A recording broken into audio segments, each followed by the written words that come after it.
IAS की परीक्षा में सफलता के लिए संघर्ष कर रहे मेरे dear friends and my dear family, एक बिहारी सब पे भारी परिवार में यूपीएससी सिविल सर्विस एग्जामिनेशन के honest and successful exam focused preparation के लिए जो हमने मैराथन क्लास शुरू की है, उनके इकोनॉमिक्स क्लास में मैं आपका वेलकम करता हूँ।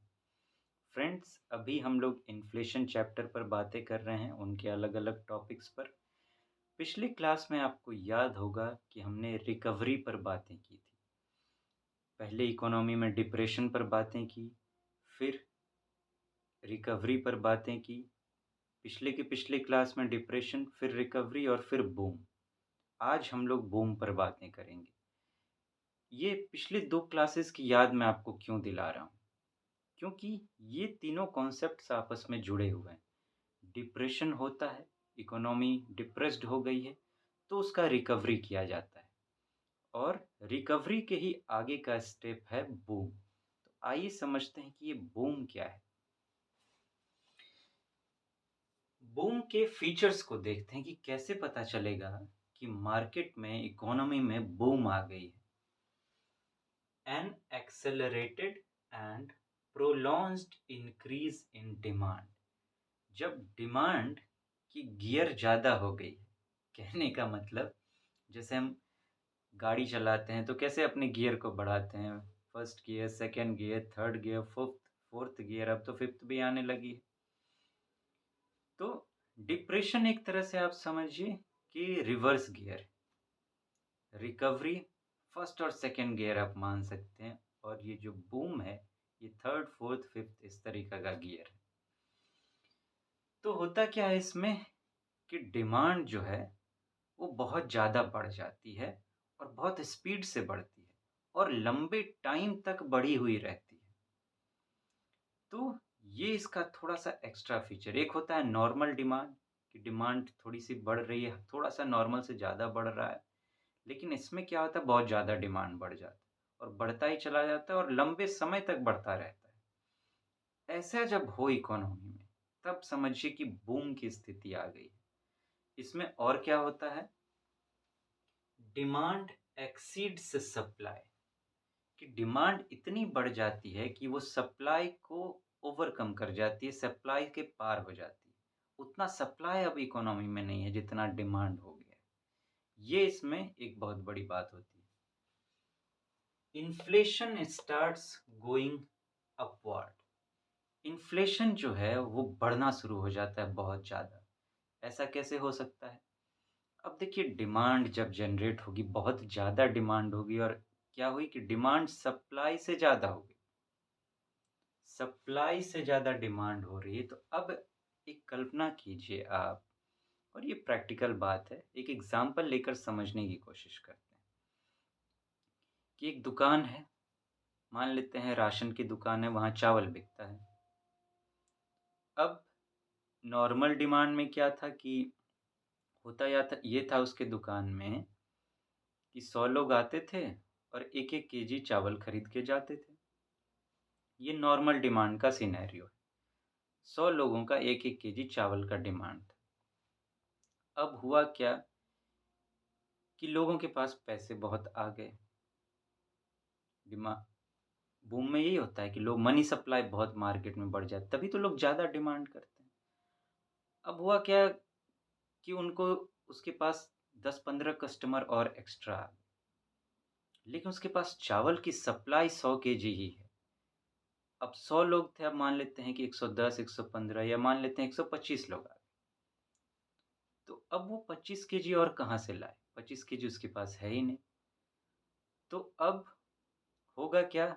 मार्केट किस पर काम करती है? प्रॉफ़िट पर काम करती है। तो वो सोचेगा कि अच्छा मौका है भाई, इतने लोग आ रहे हैं, मैं अपना रेट बढ़ा देता हूँ। जिसके पास ज़्यादा पैसा होगा वो खरीदेगा, तो वो अपना रेट बढ़ा देता है।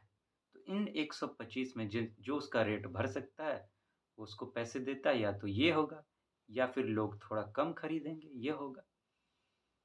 तो इसमें होता क्या है कि अब वो प्राइस बढ़ गई, उसने चीज़ों की प्राइस बढ़ा दी। इस तरह से इन्फ्लेशन बढ़ जाता है।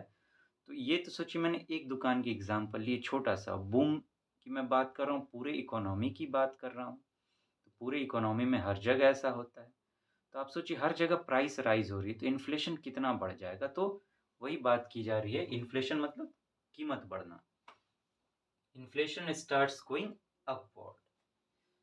Economy might face shortage of investable capital. और क्या हो सकता है, इकोनॉमी को हो सकता है ऐसा सिचुएशन फेस करना पड़े कि उसके पास इन्वेस्ट करने के लिए कैपिटल कम पड़ रहा है, मनी कम पड़ रहा है। ऐसा क्यों, कब, क्यों होगा और कैसे होगा?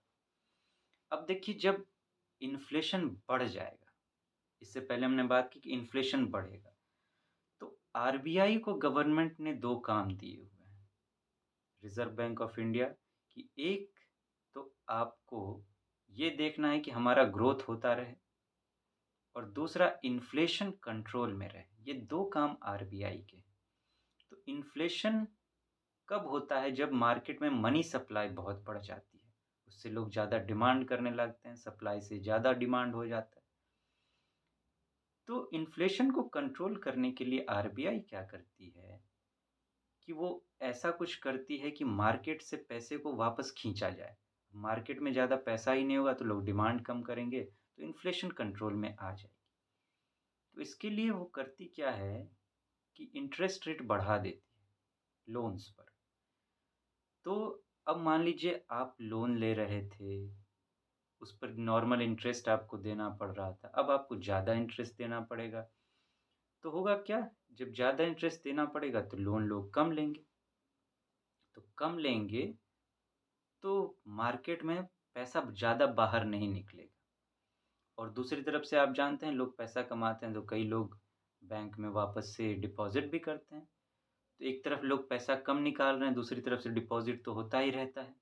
तो इस तरीके से धीरे-धीरे क्या होगा कि मार्केट से मनी की सप्लाई जो है वो कम हो जाएगी और इन्फ्लेशन कंट्रोल में आ जाएगी।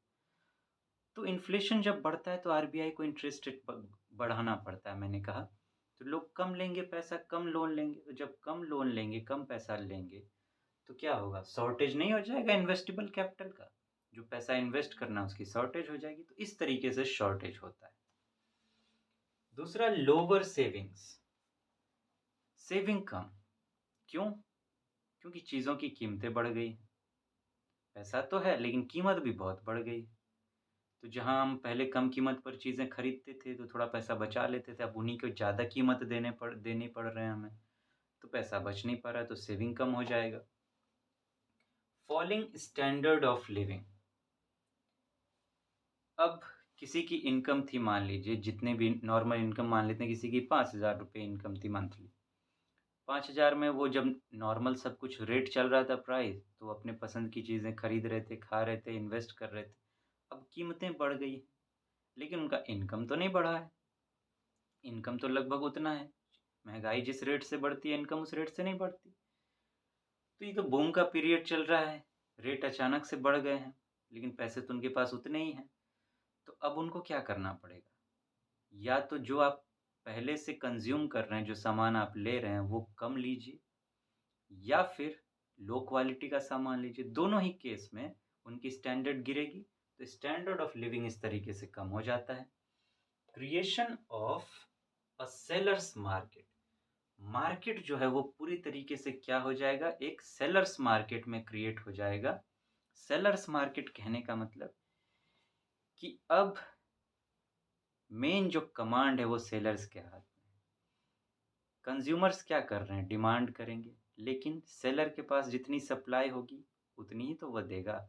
अब उसके पास सप्लाई कम है, पैसे इधर ज़्यादा हैं, तो अब वो अपने हिसाब से कीमत लगाएगा। उसने कीमत बढ़ा दी, तब तो कंट्रोल उसके हाथ में, आप तो उसको कह नहीं सकते कि तुमने कीमत क्यों बढ़ाई, तुमको घटाना पड़ेगा।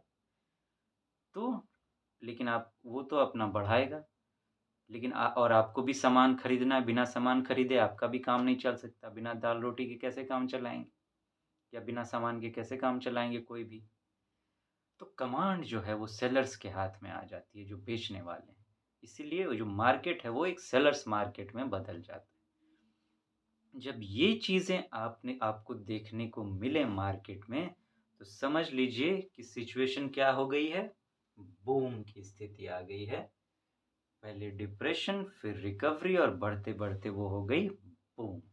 तो इस तरीके से ये जुड़े हुए कॉन्सेप्ट हैं। तो फ्रेंड्स आज यहीं रुकेंगे, फिर आगे बातें करेंगे।